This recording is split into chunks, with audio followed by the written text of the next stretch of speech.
Hi friends, நம்ம இந்த வீடியோல என்ன பார்க்க போறோம் அப்படினு பாத்தீங்கன்னா இப்ப ரேஷன் கார்டு வந்து பாத்தீங்கன்னா நம்ம டூப்ளிகேட் நகல் கார்டு வந்து எப்படி ஆன்லைன்ல அப்ளை பண்ணலாம்ங்கறத பார்க்கலாம். அதாவது எதுக்குன்னு பாத்தீங்கன்னா இப்ப மிஸ் பண்ணிருப்பீங்க கார்டு நிறைய பேர் மிஸ் ஆயிருக்கும். அது போக நேம் வந்து சேஞ்ச் பண்ணிருப்பீங்கல, நேம் ஆட் பண்ணிருப்பீங்க இல்ல ரிமூவ் பண்ணிருப்பீங்க. அந்த மாதிரி இருக்கவங்களுக்கு நம்ம வந்து டூப்ளிகேட் கார்டு வந்து பாத்தீங்கன்னா ஆன்லைன்லயே அப்ளை பண்ணிக்கலாம். அது எப்படி அப்ளை பண்ணலாம்ங்கறத நம்ம இந்த வீடியோல பார்க்கலாம். வாங்க பார்க்கலாம்.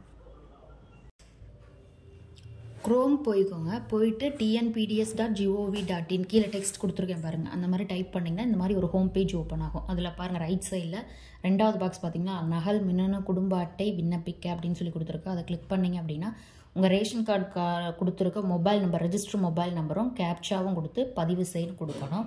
கொடுத்தா உங்களுக்கு ஒரு ஓடிபி ரிசீவ் ஆகும். சரிங்களா, உங்களுக்கு ரேஷன் கார்டில் என்ன நம்பர் கொடுத்துருக்கீங்களோ அந்த நம்பர் தான் கொடுக்குற மாதிரி இருக்கும்.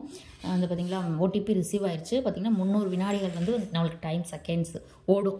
சரிங்களா, அதுக்குள்ளே நம்ம வந்து மெசேஜ் போடுற மாதிரி இருக்கும். உங்கள் ரெஜிஸ்டர் மொபைல் நம்பர் மெயினாக உங்களுக்கு மொபைல் வந்து ரெஜிஸ்டர் ஆகிருக்கணும். மொபைல் அதை பார்த்துக்கோங்க. அதுக்கப்புறம் நான் ஓடிபி வந்துருச்சு. போட்டதுக்கப்புறம் பதிவு செய் அப்படின்னு சொல்லி கொடுங்க. கொடுத்து அந்த மாதிரி பேஜுக்குள்ளே போகும். இதுக்கு வந்து பார்த்திங்கன்னா நம்ம ஒரு 50 ருபீஸ் 50 ரூபா வந்து பே பண்ணுற மாதிரி இருக்கும். கட்டணம் செலுத்தும் போது என்னென்ன டீட்டெயில்ஸ் கொடுக்கணும் அப்படிங்கிற மாதிரி இதில் போட்டிருக்காங்க. அதாவது குடும்ப அட்டை தலைவர் பெயர், அந்த ரேஷன் கார்டில் யார் தலைவரோ அவங்க, அப்புறம் குடும்ப அட்டை ஸ்மார்ட் கார்டு நம்பர் இருக்கும் இல்லையா அந்த நம்பர், அதுக்கப்புறம் வந்து அட்டையில் பதிவு பண்ண கைபேசி எண் மொபைல் நம்பரு, அப்புறம் என்ன மாவட்டம், அப்புறம் தொகை, அது அமௌண்ட் அதுவே ஆட்டோமேட்டிக்காக வந்துடும். அதுக்கப்புறம் பணம் செலுத்துவோரின் விவரம் போடுற மாதிரி இருக்கும். சரிங்களா, இதுக்கப்புறம் நான் பணம் செலுத்தவும் கொடுக்குறேன். ஃபஸ்ட்டு பணம் அமௌண்ட் கட்டிக்கோங்க. ஏன்னா கட்டிட்டு தான் நம்ம அந்த ரெஃபரன்ஸ் நம்பர் வச்சு தான் நகல் அட்டணும் வந்து நம்ம விண்ணப்பிக்க முடியும். இப்போ நான் பணம் செலுத்த போகிறேன். அதில் வந்து பார்த்திங்கன்னா நம்ம ஆப்ஷன் வந்து இந்த மாதிரி போகும். போனதுக்கப்புறம் அதுதான் அதில் கொடுத்துருந்தாங்களே அதே மாதிரி தான் online payment. Name of the card holder வந்து கொடுத்துக்கோங்க. ரேஷன் கார்டில் என்ன பேரோ அதை கொடுத்துக்கோங்க. குடும்பத் தலைவர், அப்புறம் ஸ்மார்ட் கார்டு நம்பரு, அதுக்கப்புறம் என்ன நம்பர் வந்து பார்த்திங்கன்னா ரெஜிஸ்டர் பண்ணியிருக்கோமோ ஸ்மார்ட் கார்டில் அது, அப்புறம் டிஸ்ட்ரிக் அமௌண்ட் அதிலே வந்துருச்சு பார்த்தீங்களா. அதுக்கப்புறம் ரிமார்க்ஸ் இதை ஒன்று நீங்கள் கொடுத்துக்கோங்க. கொடுத்துட்டு அப்புறம் கீழே என்டர் டீட்டெயில்ஸுங்கிற இடத்துல உங்கள் பேர், உங்களோட டேட் ஆஃப் பர்த், அதுக்கப்புறம் மொபைல் நம்பர், இமெயில் ஐடி மேனிட்ரி கிடையாது. கொடுக்குறனா கொடுத்துக்கலாம், இல்லாட்டி விட்டுருங்க அப்படியே. உங்களதான் அந்த டீட்டெயில்ஸ் ஃபுல்லாக ஃபில் பண்ணிக்கோங்க. ஃபில் பண்ணிவிட்டு நெக்ஸ்ட் பேஜ் போகணும். இதை வந்து டிக் மார்க் கொடுத்துங்க.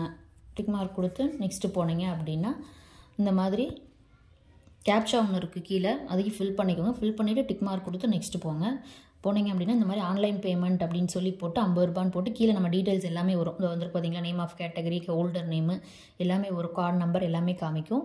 அதுக்கப்புறம் வந்து நெக்ஸ்ட்டு போங்க. நெக்ஸ்ட் கொடுத்தீங்கன்னா அப்புறம் பேமெண்ட் டீட்டெயில்ஸ் போகும். இது நான் நெட் பேங்கிங் கொடுக்குறேன். கீழே கார்டு பேமெண்ட் இருக்குது பார்த்தீங்களா, கார்டு டீட்டெயில்ஸும் கொடுத்துக்கலாம். டெபிட் கார்டு இருந்தால் ஃப்ரீ தான், இல்லாட்டினா 11 ரூபா எக்ஸ்ட்ரா சார்ஜஸ் பண்ணுற மாதிரி இருக்கும். சரிங்களா, நான் நெட் பேங்கிங் ஆப்ஷன் போகிறேன். போய் அதுக்கப்புறம் பேமெண்ட் பண்ணியாச்சு. பேமெண்ட் பண்ணினதுக்கப்புறம் வந்து பார்த்திங்கன்னா ஒரு ரெஃபரன்ஸ் நம்பரோட ஒரு ஷீட் வரும்.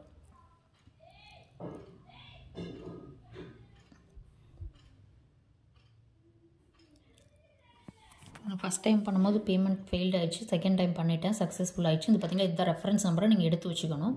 இந்த கீழே வந்து நம்ம டீட்டெயில்ஸ் எல்லாமே வந்துடும். பாலம் என்ன பேர், என்ன கார்டில் என்ன நேம் இருக்கோ அது எல்லாமே வந்துடும். அந்த ரெஃபரன்ஸ் நம்பர் எடுத்து பிரிண்ட் எடுத்துக்கோங்க. அந்த ஷீட் பிரிண்ட் ரெசிப்ட் இருக்குது, அதை எடுத்து வச்சுக்கிட்டு அதுக்கப்புறம் மறுபடியும் அதே பேஜ் போனீங்க அப்படின்னா நகல் மின்னணு அட்டைன்னு கொடுங்க. கொடுத்தா கீழே மேலே வந்து டீட்டெயில்ஸ் வரும். கீழே ஸ்க்ரால் பண்ணிட்டு வந்தீங்கன்னா எதுக்காக நம்ம வந்து மின்னணு அட்டை வந்து நகல் கொடுக்குறோம் அப்படிங்கிற ஆப்ஷன் கேட்டிருக்கு. நான் வந்து அட்டை பிறல்கள், அதாவது நம்ம வந்து நேம் ஆட் பண்ணுறோமா இல்லை கரெக்ஷன் போடுறோமா அது என்னங்கிறத கொடுக்கணும். கொடுத்துட்டு இல்லை அப்படின்னா அட்டை மிஸ் ஆகிடுச்சு, கார்டு மிஸ் ஆகிடுச்சுன்னா அந்த டீட்டெயில்ஸ் கொடுத்துக்கோங்க. சரிங்களா, நம்ம அதை கொடுத்துக்கிறேன். நான் வந்து நேம் வந்து ஆட் பண்ணியிருந்தேன், அதனால் அதை கொடுத்து அந்த டீட்டெயில்ஸ் காரணம் வந்து அதை கொடுக்குறேன். அப்புறம் குறிப்பு என்னங்கிற இடத்துல நம்ம ரெஃபரன்ஸ் நம்பர் எடுத்து வச்சுருந்தோம் இல்லையா, அதை கொடுக்குற மாதிரி இருக்கும். அதை கொடுத்துக்கோங்க. அப்புறம் என்ன டேட்டில் பேமெண்ட் பண்ணோம் அப்படிங்கிறத கொடுக்கணும். அதுக்கப்புறம் பார்த்தீங்கன்னா அந்த ரெசிப்ட் எடுத்தோம் இல்லையா, அந்த ரெசிப்ட்டை வந்து நம்ம அதில் அப்லோட் பண்ணுற மாதிரி இருக்கும். நீங்கள் ஃபோனில் மொபைலில் பண்ணுற மாதிரி இருந்துச்சுன்னா ஒரு ஃபோட்டோ எடுத்து வச்சு கரெக்டான கேபியில் நீங்கள் அப்லோட் பண்ணிக்கோங்க. கீழே கேபி எவ்வளோ அளவு இருக்கணும்னு கொடுத்துருப்பாங்க பார்த்துங்க, அதை வந்து எடுத்து நீங்கள் அப்லோட் பண்ணிக்கோங்க. நான் இப்போ வந்து ரெசிப்ட் அப்லோட் பண்ணிட்டேன். பார்த்துங்க, பதிவேற்று அப்லோட் பண்ணிவிட்டு பதிவேற்றுன்னு கொடுத்தீங்க அப்படின்னா கோப்பு வெற்றிகரமாக பதிவேற்றப்பட்டது அப்படின்னு சொல்லி வரும். வந்ததுக்கப்புறம் இங்கே வந்து பார்த்திங்கன்னா நம்மளுக்கு அந்த இது வந்து நிற்கும் பார்த்தீங்களா, நிற்கிதான்.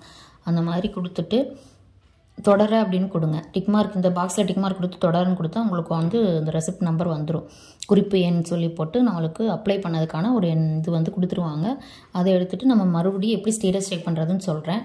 மறுபடியும் ஹோம் பேஜுக்கே போனீங்க அப்படின்னா அந்த நகல் மின்னணு அட்டையில் விண்ணப்பிக்க கொடுத்தோம்னா அதுக்கு செகண்ட் ஆப்ஷன் ஸ்டேட்டஸ் செக் பண்ணுறது, விண்ணப்ப நிலை, அதில் போய் கொடுத்தீங்கன்னா அந்த மாதிரி வந்துடும். இது என்ன ஸ்டேட்டஸில் இருக்குங்கிறத இங்கே நம்ம பார்த்துக்கலாம்.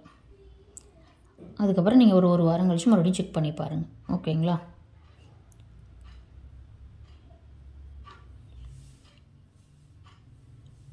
தேங்க்யூ.